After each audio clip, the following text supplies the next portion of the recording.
On Zoom. Anybody on Zoom? So, welcome to Keller Williams Real Estate, Northampton County and Allentown. How many of you are from Allentown? Okay, it's lonely at the top. Right? Okay, so anyway, we have a lot of people on Zoom, and they can see me maybe if I keep that there. And we're going to be talking about forms today. And I know that Jim Samoy, your broker, is here, and he's got to keep me honest. I want to be on the same page. And to ask a question before I even get started. When is, you're a member of the Lehigh Valley MLS, right? When is that MLS taking away the cooperative compensation field? They took it off? It's gone already.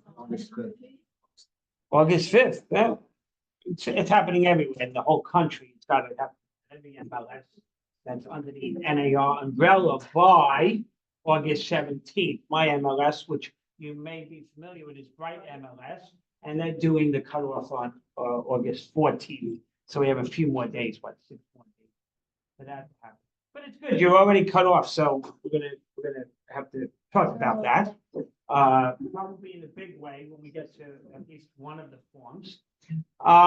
Okay, so let's talk about how we are here and how we got here.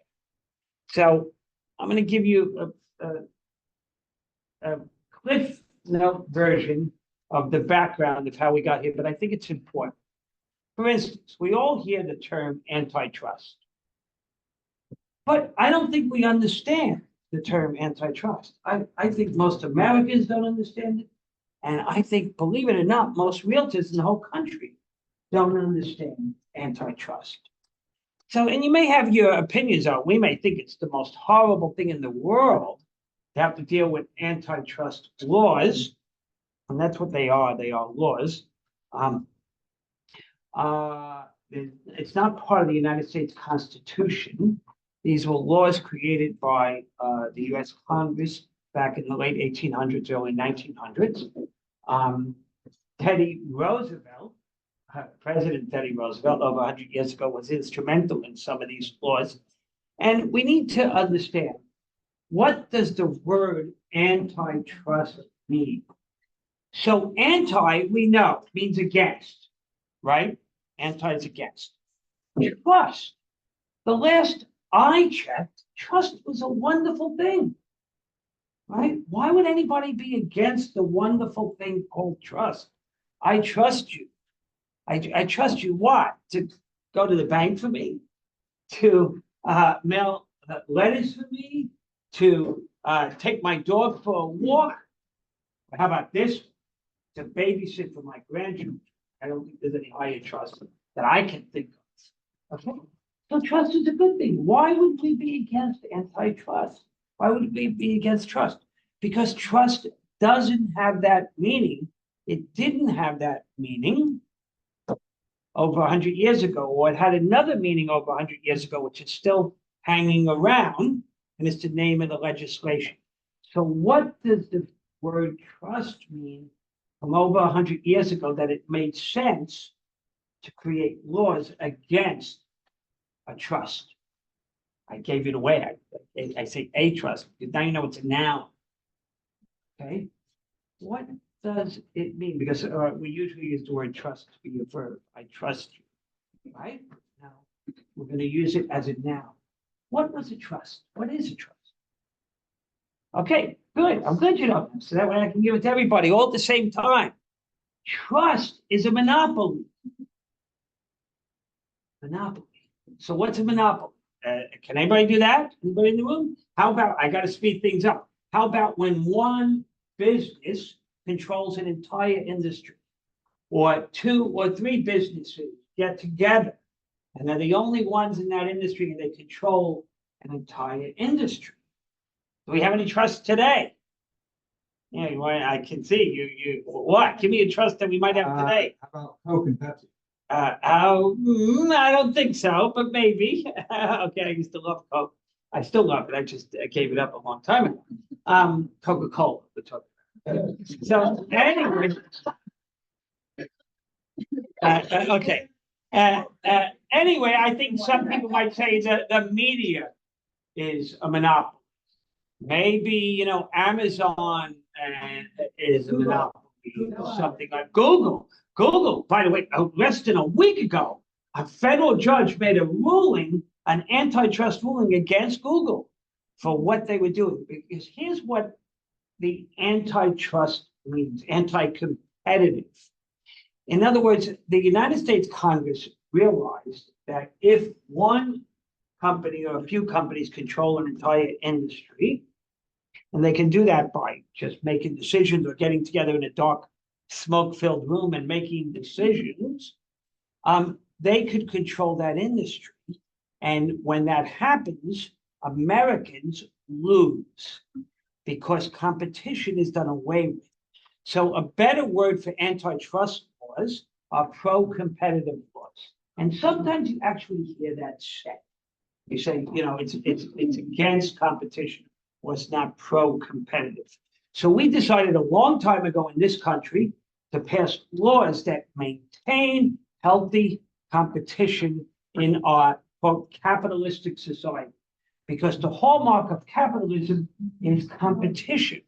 But if you don't have capitalism restrained with antitrust laws, with pro-competitive laws, capitalism itself can turn into a monopoly. So how do we as consumers benefit from monopolies? We get benefits from antitrust laws, from competition. How do we benefit from competition? We get three main benefits from competition, and you all love every one of these benefits. Guess what you get? You get lower prices. You like lower prices? Yeah, you get lower prices when he makes a widget, and then he's a different company makes a widget, and she's a different company making a widget. Widget is a made-up economic term. I once at the end of class, someone came up to me and said, "What's a widget?" Okay, I studied economics in college. So you make a widget and you charge $12 for the widget. And you charge $10 for the widget. Which one do we want to buy? If they're the same quality widgets, we're going to buy your widget. And then what are you going to do?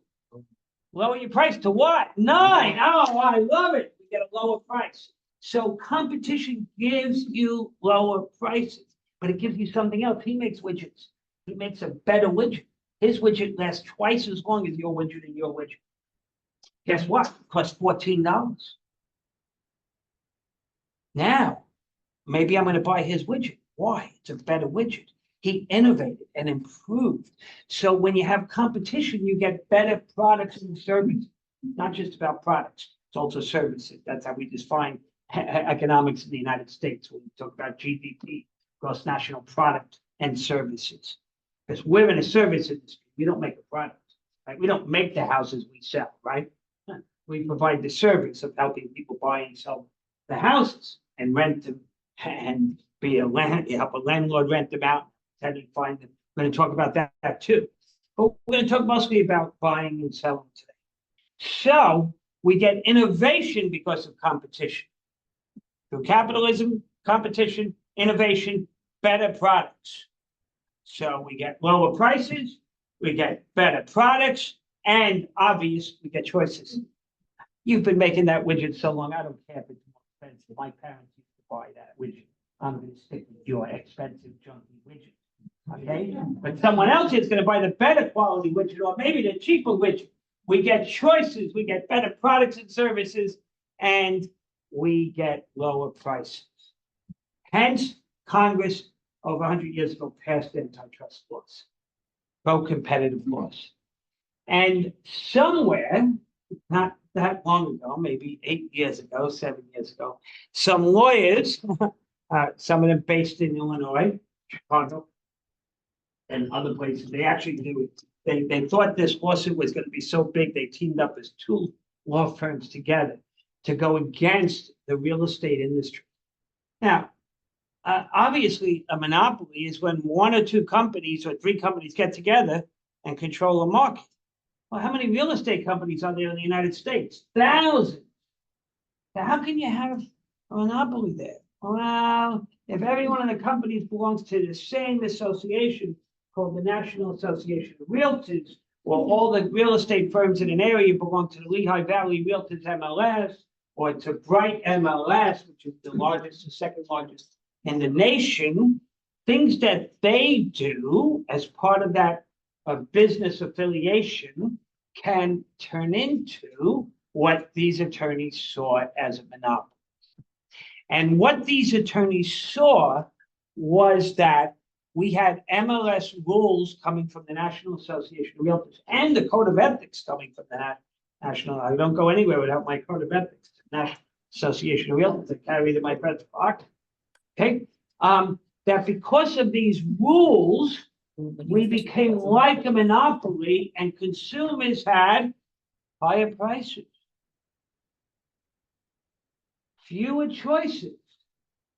Okay. And maybe no incentive to innovate. I took a real estate, I've been in the real estate business this is my 42nd year. And I took a class very similar to this 40 years ago, 41, 42 years ago. And the attorney teaching the class and said, the best thing you have is a multiple listing book that has different co-op. They're not all 3%. You're going to see most of these from 1986. That's where this book is from, 1986. And it shows, yeah, you want to look, take a page. Tell me what the co-op fee is. It's right up there. You see a lot of threes, don't you? Yeah. Yeah, you see anything else but a three? No. No? All three. No. No, nothing? They're all three? All threes. Oh, I got the wrong township. Anyway, I opened it, there were a bunch of 2.5s. So the idea was, believe it or not, up until 1951, the rule from the National Association of Realtors for all the MLSs was you had to give a 3% co-op fee. Not only did you have to give a 3% co-op fee, but you had to charge the seller 6%. We signed a consent decree with the federal government in 1951, before I was born, only 4 years before I was born. We signed a consent decree saying, we didn't do anything wrong, but we're never going to do it again. And ever since 1951, the real estate commission rate and the co-op rate has been negotiable in the marketplace and not set by the Association of Realtors. Okay, so if it's not set by the Association of Realtors, it fluctuates in the marketplace. So when you hear that certain company just opened up and they're offering sellers 2% to sell your house, they got a big billboard on, Route 80 saying, we sell your house for 2%. My attitude is praise the Lord. The more competition, the better we are, because the less we're going to be told what to do by the federal government. Unfortunately, that didn't work enough. So somewhere this federal government has this idea, separate from these attorneys, that real estate commissions are too high. So the Wall Street Journal in the past 6 months has had 2 different statistics. We're in the political season, you have fact checkers. Well, I want you to have a fact check right now. Tell me which one of my facts, both of which I got from the Wall Street Journal, are correct. Okay. Real estate commissions over the past 20 years have gone down. There used to be an average of 5.9%,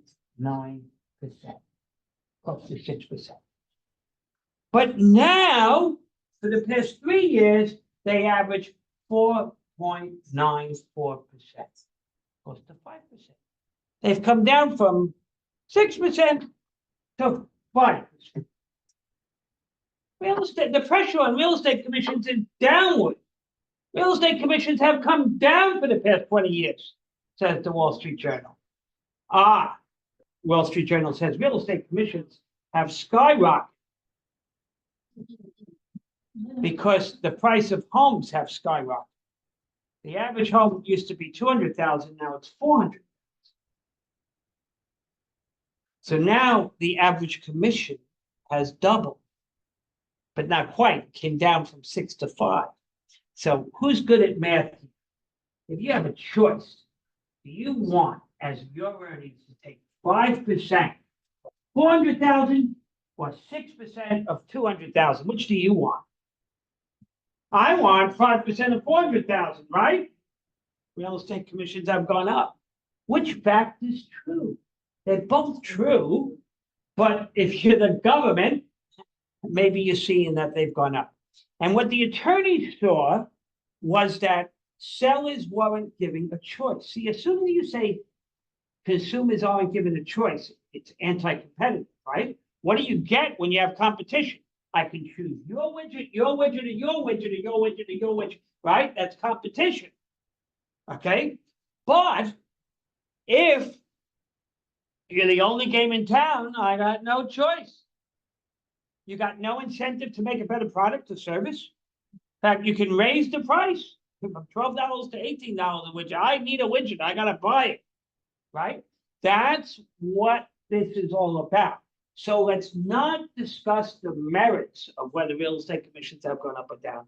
Let's face the facts of what's happening in our real estate world. Now, there's two different avenues when it comes to antitrust law.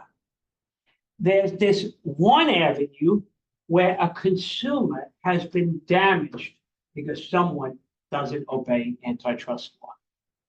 Okay? How do you not obey antitrust law in real estate? You get together with, I don't know, Wycott, Century 21, Coldwell Banker, Remax, EXP, and you get in a dark room and you say, from now on, we're not going to charge anything less than X%, or whatever it is. X.5%. I like that number nowadays. Okay? Well, that would be collusion. And that's why we are taught never to discuss real estate commissions with people from other companies. We can talk all we want in this room, but not people from other companies. I can give you real life examples in my own life where we almost got in antitrust trouble by doing that. Now, I can't caution you enough. And Jim, you got to stay behind me on this.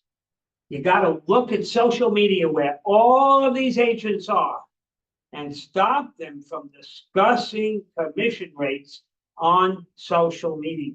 About 2 weeks ago, I saw it happening in my county. One of my agents runs, she calls it Agent to Agent Delaware County. She runs it. I'm looking at all these discussions about we deserve 3% when we sell the house. We deserve 3%, 3%. All this talk about, or 2.5%, whatever it is, or 6% or 5%. Stop, because you're not talking within your own company. You're talking within the industry, and that is what the government's going to say is collusion, where you're all ganging up on the consumer to stop the consumer from having lower prices, choices, and innovation. Okay? And that's where we get in trouble. So we have to stop doing that. Social media is an evil place when it comes to getting us in trouble, because we don't understand that we are. By the way, the attorneys are looking at every post you put on social media, every one of them. So please don't do that. That's a caution. I'm jumping ahead in my talk today.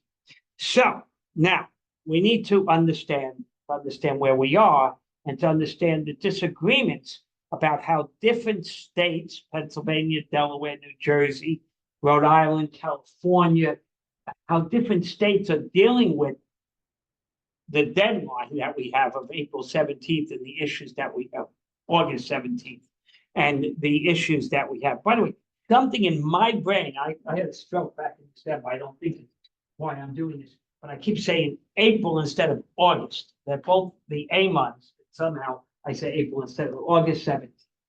Is this court-imposed deadline? How did we get this deadline, and what's this deadline all about? So there are two avenues of antitrust enforcement. Okay. One is direct from the federal government, where the federal government says, wait a minute, they're breaking antitrust law. We're going to investigate them. We're going to send out the men in black. Who are the men in black? The FBI. Okay? They work for the federal government and they do an investigation. In 1974, 14 men in black in pairs of 2 appeared at 7 different real estate offices in Baltimore and suburban Baltimore, and they found out that those brokers had agreed to raise their commission rates altogether from 6% to 7%. And all 7 of them did jail time because they colluded to violate antitrust law, 1974. You can look it up. Okay? That's a prosecution from the federal government. These are federal laws. Federal laws that are over 100 years old. Okay? Now, that's one way you have to deal with antitrust. It's not what we're talking about today. What we're talking about. The other way is some attorneys figure out there's a pot of gold if you can prove that an industry and its members violated antitrust law, and you can sue them and you can get a judgment against them. You can collect a lot of money because they violated antitrust law. That's a civil action versus a criminal action. Okay, now those two things are kind of happening simultaneously in the United States when it comes to real estate. Remember, antitrust is not just about real estate. They just went after Google, or because of the way Google, does things to do away with its competition. Okay. One of the things capitalists figured out is when you get competition, one of the best things you could do is get rid of them. How do you get rid of them? You kill them? Yeah, I don't know. Or you put them out of business. You lower your price so much that they can't make any money, they go out of business. Or you buy them, you merge. The federal government has to approve all large mergers, such as when AT&T wanted to buy T-Mobile. They stopped that. Then T-Mobile got strong and T-Mobile wanted to buy Sprint. They let that one go ahead. Don't ask me what their rationale was. And when they didn't let AT&T buy T-Mobile, they said, if we let AT&T buy T-Mobile, consumers will have higher prices for cell phone service. They will have fewer choices. Yeah, one of the big players is going to go away, called T-Mobile, and didn't go away. And there's no incentive to make better cell phone products, cell phone service. And when they denied that, I followed the story.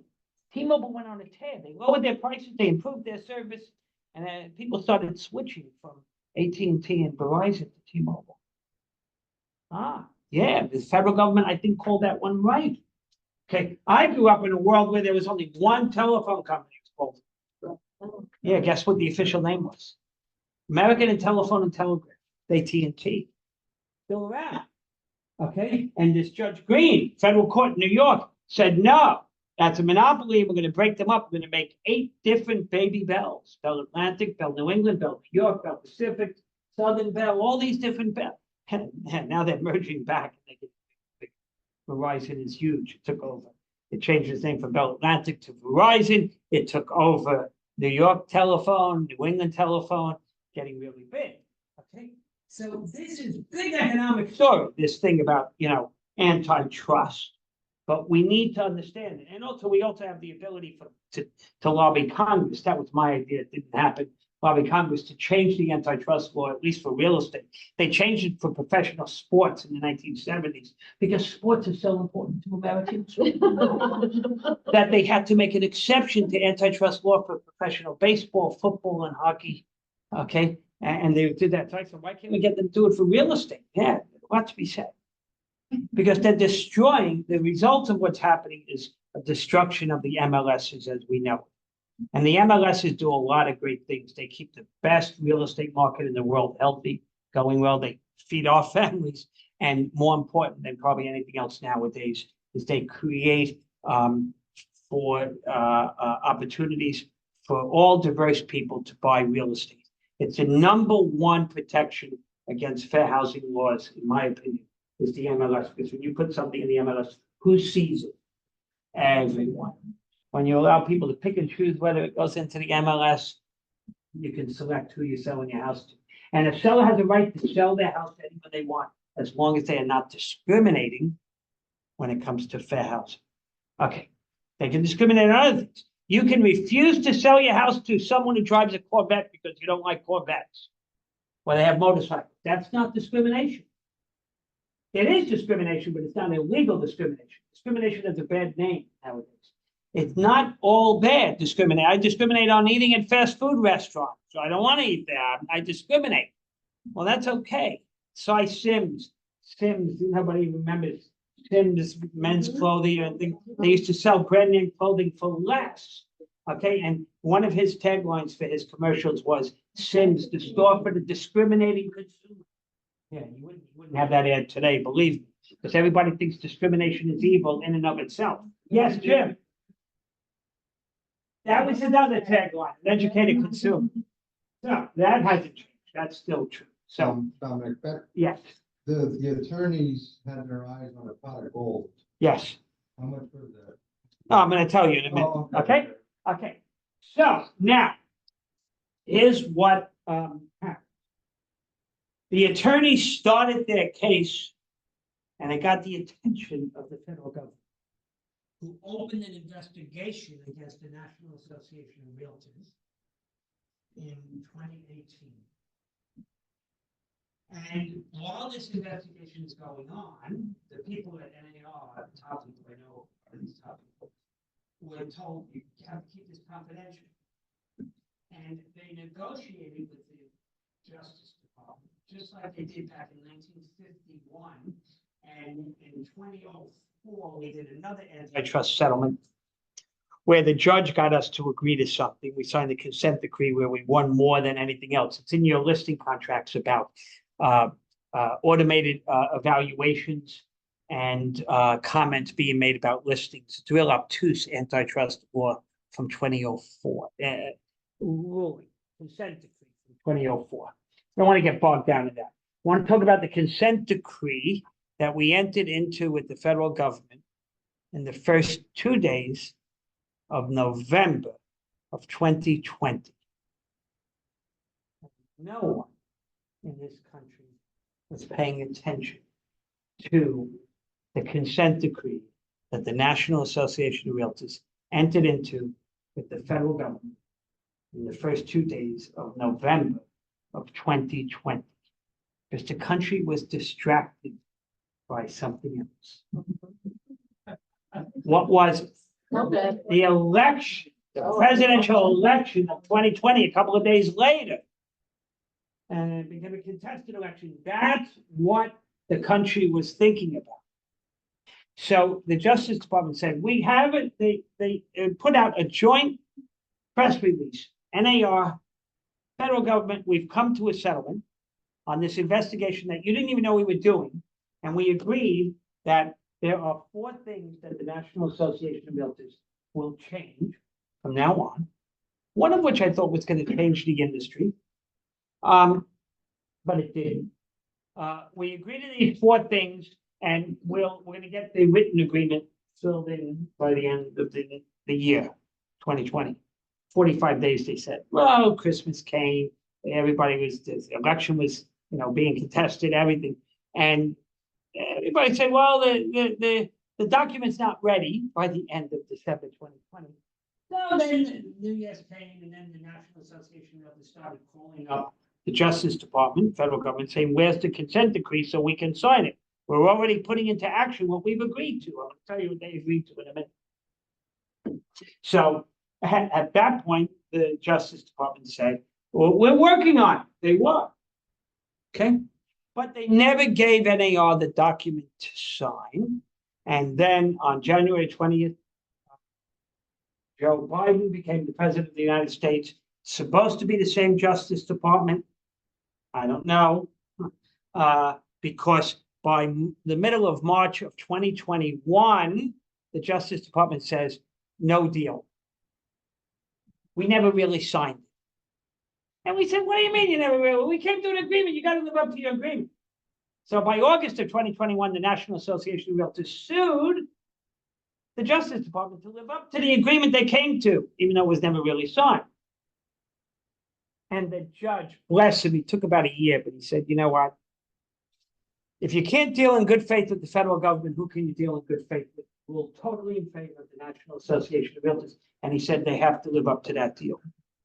And then, like 90 days later, on the very last day, the federal government under the Justice Department, under President Joe Biden, appealed that decision.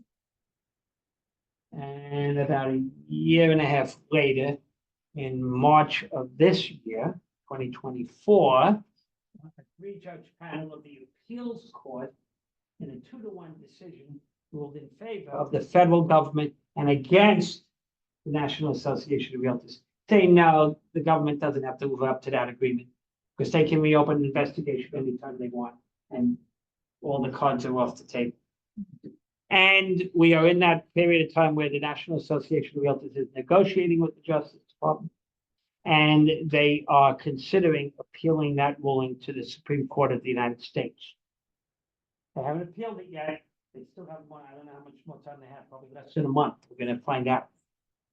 And here's what the 4 things that were agreed to in that consent decree. And you and I have been living with those 4 changes. Number 1, realtors in the United States since November of 2020, but really it was a few months later by the time we put it into action, January of 21, realtors in the United States cannot advertise their services as free. That's no big deal. We sort of want to not do that anyway, but the new rule is you can't say your services are free unless you're not getting paid by anyone know-how in the transaction.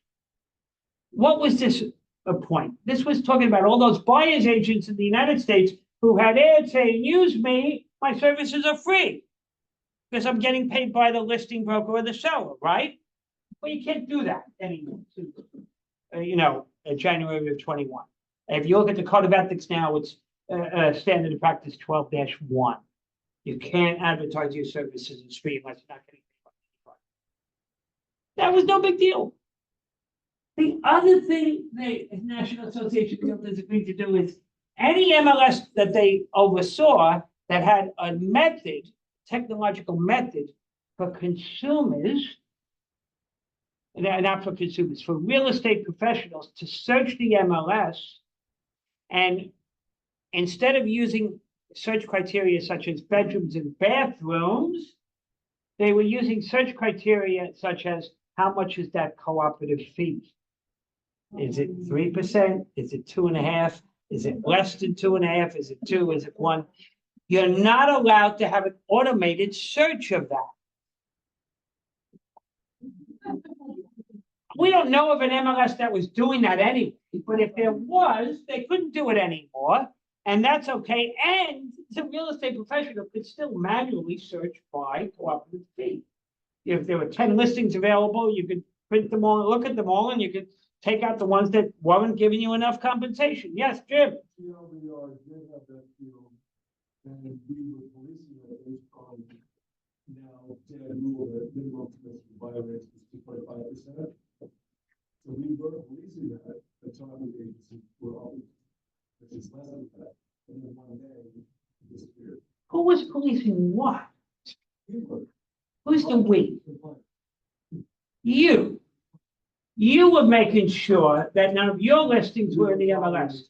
No, you're allowed to make, and even today you're allowed to make a rule that well, that's when they did. Right, okay. Right. I see what you mean. Okay. So anyway, but you can still police your own files and make a rule like that if you want to. In fact, we're going to talk about that. We're not going to make a rule, I don't believe. So, okay, so that's one of the, so 1, no more services are free, no more searching the MLS by compensation. And how about this? Anybody who has a real estate license in your state is to be given access to a listing that you have. It doesn't matter whether they're a member of your MLS system or not, whether they're a member of your Association of Realtors or not. They could be a member of no Association of Realtors, no MLS, and whether or not they're a member of an electronic lockbox system. You've got to get them in the house. Big deal. That was one of the things we agreed to.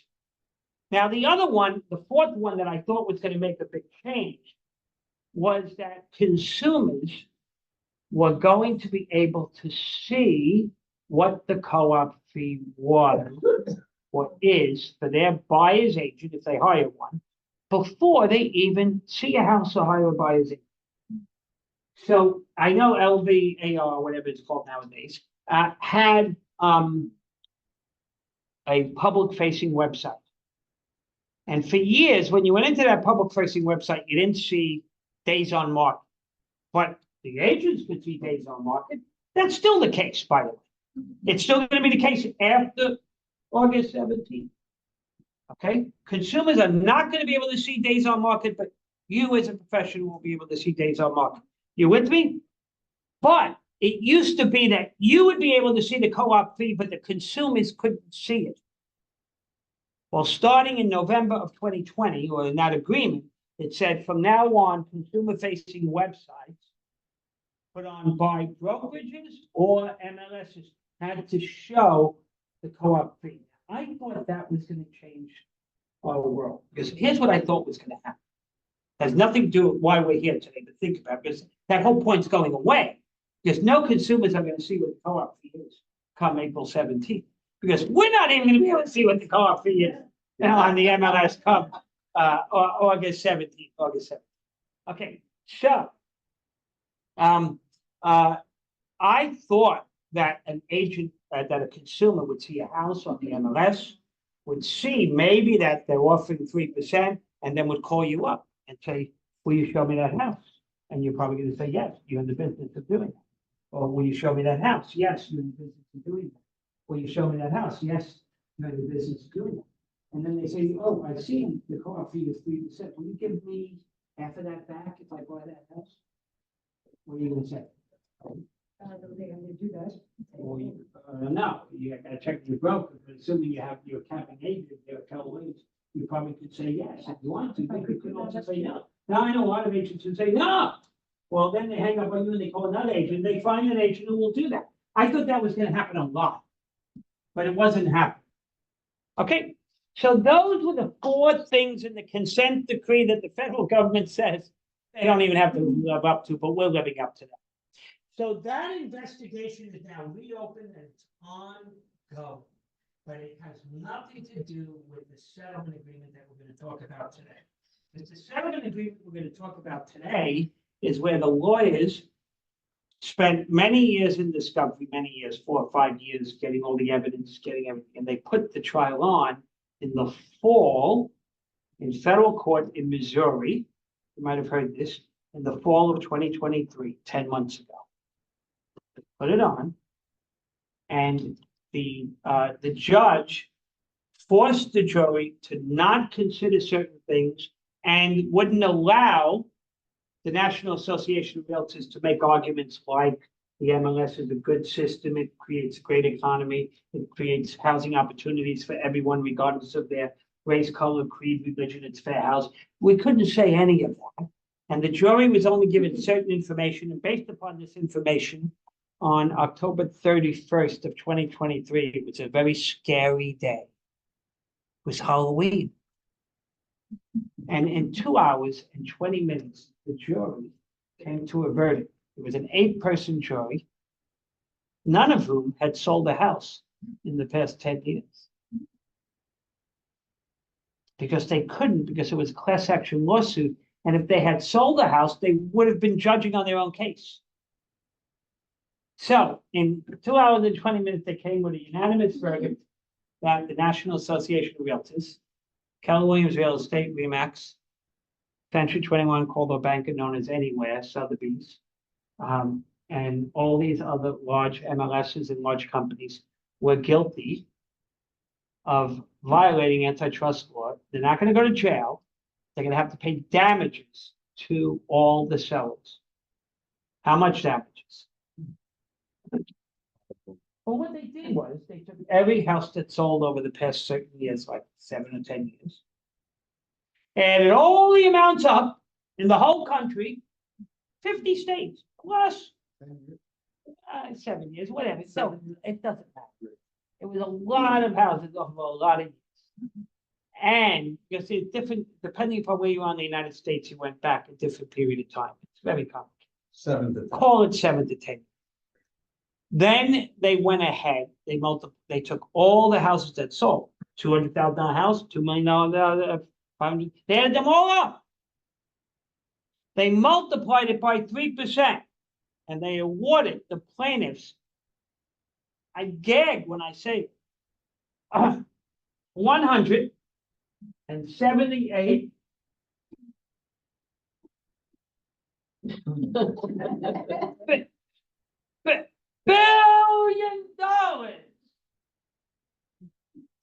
$178 billion. Now, maybe the people at Anywhere, Century 21, and Coldwell Bank and Sotheby's knew something because they settled about 2 months before it went to trial. They settled for like $78 million. And then Remax settled for around 50 million. And Gary Keller, God bless him, for all of us, he settled for 70 million plus attorney's fees. Okay.